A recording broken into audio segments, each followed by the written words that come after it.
예레미야서 48장 본문은 전체가 모압에 대한 심판의 메시지라고 할 수 있어요.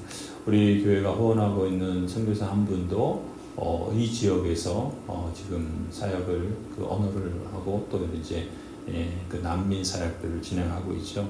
여러분 밖에 나가시면은 그 친구들이라고 하는 그 브로셔가 있는데 그게 이제 그 선교사님이 하는 사역과 연관된 그런 안내서입니다. 이 요단강 동쪽에 있는 그러한 지역이죠. 그 지금 이 모압에 있는 모압에 대한 하나님의 심판의 메시지가 바로 오늘 본문이라고 할 수 있는데 11절을 한번 보세요. 모압은 일찍부터 안전하게 살았으며 포로가 되어 끌려가 본 적이 없었다. 그러니까 모압은 경제적으로 보면은 비옥한 땅과 좋은 기후로 농산물이 풍부하다 그래요. 또 거기 이제 그 도로가 있는데 남북 간의 주요 무역로에 위치한 덕분에 중개 무역이 성행한 그러한 곳이라고 할 수 있죠. 또 국제 관계로 보자면은 그동안 외국의 침입을 당하지 않고 편안하게 지냈던 그런 나라가 이 모압이라고 할 수 있습니다. 이렇게 사람이 풍부하고 또 내적으로 풍부하고 또 외적으로는 여러 어려움을 겪어보지 않는다는 것도 참 복이죠. 그런데 그것이 복이 될 수도 있지만 모압의 경우를 보면은 그런 얘기도 하잖아요. 그러니까 너무 부유하게 자라고 또 그런 어려움을 겪어보지 않고 너무 곱게 자라는 것이 누구나 사람들이 바라는 것이고 부모의 바람인데 이 삶의 고난을 겪어보지 않은 사람이 다 그런 건 아니지만 경우에 따라서 좀 이기적이기도 하고 또 자기중심적인 그래서 다른 사람을 배려할 줄 모르고 그 마음을 헤아리는 것이 쉽지 않다라는 경우들이 있죠. 지금 이 모압의 경우를 보면은 좀 뭐 그런 모습을 볼 수 있다 할 수 있는데 문제는 뭡니까? 이 풍요하고 편안한 것이 문제가 아니에요. 우리가 이 땅을 살아가면서 하나님께서 복 주신 건 뭡니까? 풍요하고 평안한 거예요. 그게 하나님이 백성들에게 하나님의 만드신 창조물에게 주신 거죠. 생육하고 번성하라. 그 하나님의 축복의 말씀 아니었습니까? 그것이 인생의 사람을 지으신 목적이요. 그걸 통해서 하나님을 영화롭게 하는 것이 하나님의 뜻이었단 말이죠. 그런데 문제는 뭐예요? 죄로 인해서 타락한 이후에 이 풍요와 평안함은 자기중심적이고 반역적이라는 거예요. 하나님에 대해서. 그래서 하나님을 영화롭게 하는 것이 아니라 자신을 과시하고 자신을 자랑하며 또 그렇지 않은 사람들에 대해서 무시하고 또 짓밟는데 그 힘과 능력을 동원한단 말이죠. 지금 모압을 보면 그런 거예요. 14절에 보면 이렇게 말합니다. 우리는 용사다. 우리는 전투에 능한 군이다. 이 말은 뭐예요? 자기 자랑을 하고 또 그것을 다른 사람들에게 이렇게 과시하면서 누르는 거죠. 그런데 이제 지금 어떤 형편이라는 거예요? 지금 바벨론 왕이 지금 들어와서 다 멸망시키는 하나님께서 지금 그를 통해서 이 모압을 심판하시는데 너희가 그 과거에 그렇게 자랑하고 그렇게 의기양양했던 모습이 어디냐? 어떻게 너희가 우리는 용사고 전투에 능한 군인이라고 말할 수 있느냐? 지금 망하게 생겼는데. 우리가 잘 아는 말씀처럼 교만은 패망의 선봉이라. 이 말이 되게 맞죠. 교만하다는 것 자체가 무슨 말입니까? 자기가 주인이다라는 말이죠. 자신의 능력과 자신의 힘으로 자신의 인생을 평안하게 부유하게 살 수 있는 것처럼 착각하게 만드는 것이 교만입니다. 달리 말하면 하나님 필요 없다는 거예요. 내 힘으로 얼마든지 살 수 있다는 것이죠. 교만하다는 건 일종의 시위입니다.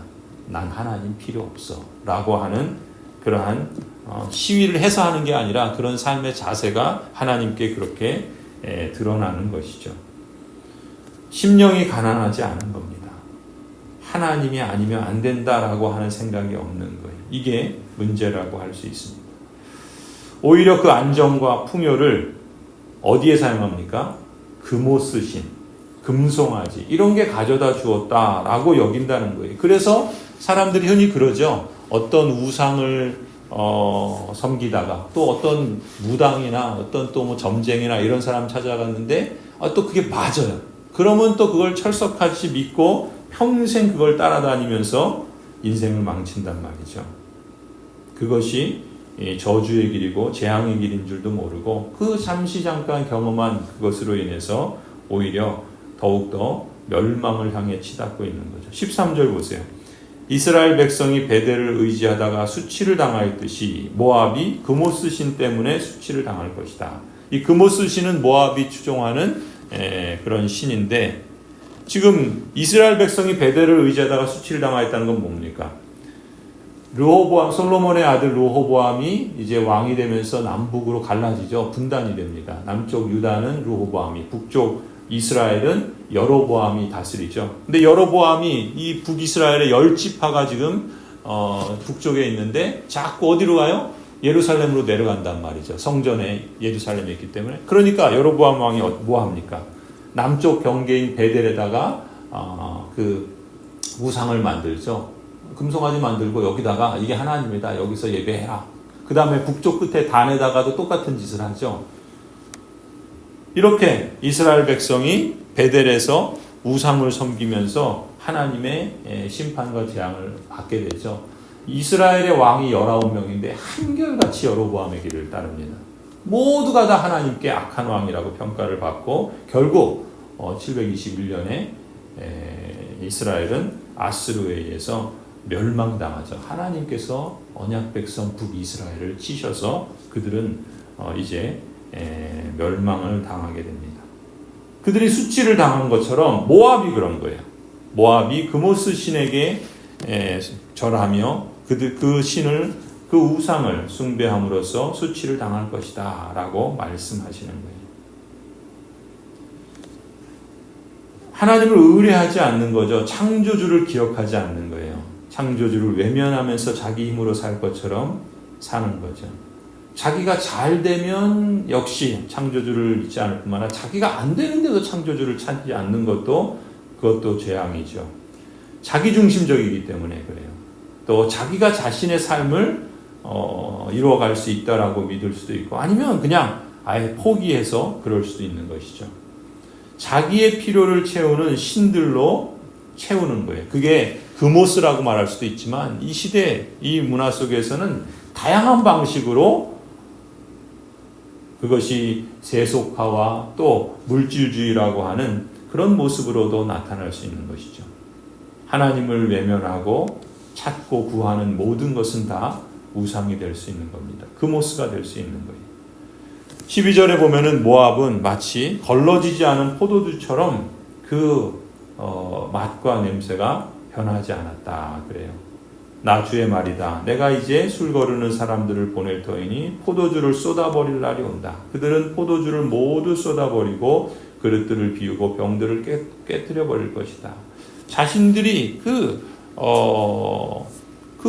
순수한 그런 포도주와 같이 그런 민족인데 그걸 자랑으로 삼았는데 하나님께서 이제 술 거르는 사람들을 보내서 그 포도주 쏟아버리겠다라고 말씀하시는 거예요. 그 그릇들 비우고 병들을 깨뜨려 버릴 날이 온다라고 말씀하시는 것이죠. 근데 그때가 바로 지금이었던 것이죠. 모압의 멸망이 이제 코앞에 다가왔다는 것입니다. 주변의 국가들이 모압을 보면서 그 모압의 멸망을 보면서 아름다운 지팡이가 풀어졌다. 그렇게 말하게 되게 된다는 것이죠. 이 모압의 대표적인 도시가 디본인데 그 디본의 그 풍요와 영화는 끝나게 되고 오히려 그 도시는 더러운 구덩이 속에 빠지게 될 것이다.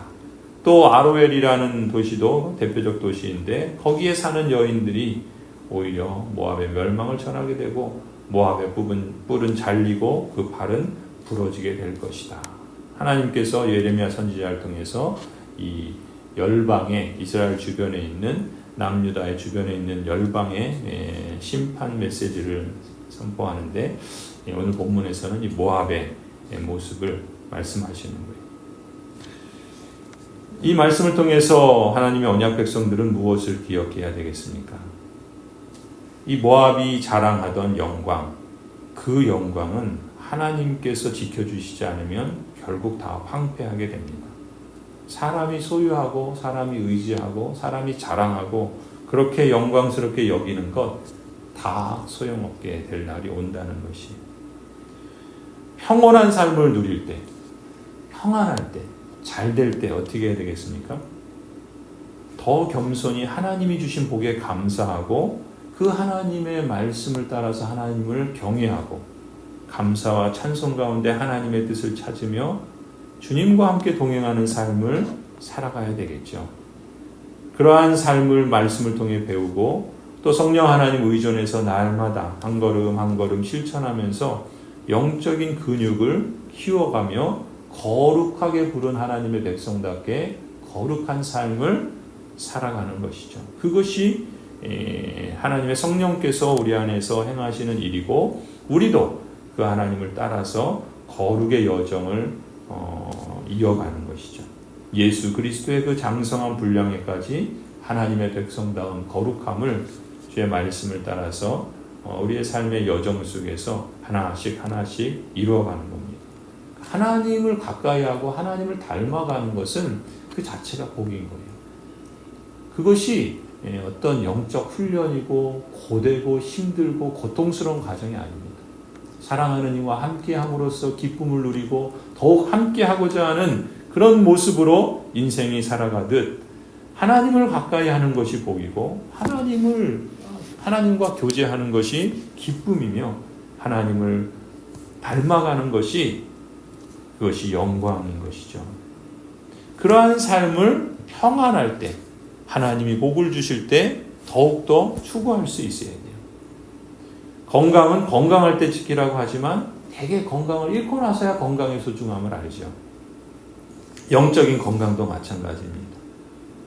영적으로 평안하고 또 하나님께서 복을 주실 때 그 하나님의 평안과 그 복을 누릴 줄도 알아야 되겠지만 그 복을 하나님께 감사하며 또 그 주신 하나님으로 인하여 이 세상 속에 하나님을 사랑하고 이웃을 사랑하라는 그러한 삶의 여정 속에 하나님 기뻐하시는 뜻을 이루어가는 것, 그리고 우리 자신이 하나님의 사람답게 온전한 삶을 확대해 나가는 것, 이것이 우리가 힘써야 할 일이라 믿습니다. 야고보서 5장에 이렇게 말씀합니다. 여러분 가운데 고난을 받는 사람이 있습니까? 그런 사람은 기도하십시오. 고난 중에는 기도하며 하나님을 의지하고 가까이 해야 되겠죠. 반대로 같은 구절에서 이렇게 말합니다. 여러분은 즐거운 사람이 있습니까? 그런 사람은 찬송하십시오. 하나님이 복을 주시고 평안을 주실 땐 하나님을 찬송하고 하나님을 영화롭게 하며 하나님을 역시 가까이 하는 거예요. 하나님을 가까이 하는 것이 인생에게 가장 복된 일인 것이죠. 오늘도 우리가 그 은혜 아래 하루를 시작한다는 건 참으로 감사한 일입니다. 혹 우리가 고난 가운데 있을지라도 그래서 기도하게 되고 또 그 하나님의 연결되어 삶을 살아갈 때 하나님께서 우리 안에서 무슨 일을 행하실지 기대할 수 있는 것 아니겠습니까? 우리에게 즐거움이 있고 우리에게 기쁨이 있고 평안함이 있다면 찬송하는 거예요. 이 모든 것이 하나님이 행하신 일이요. 또 하나님께서 또 우리 안에서 어떤 일들을 행하실지 우리를 통해서 이 세상 속에 하나님의 하나님 되심을 드러내는 것을 소망하고 기대하며 그 여정을 걷고자 하는 것이죠.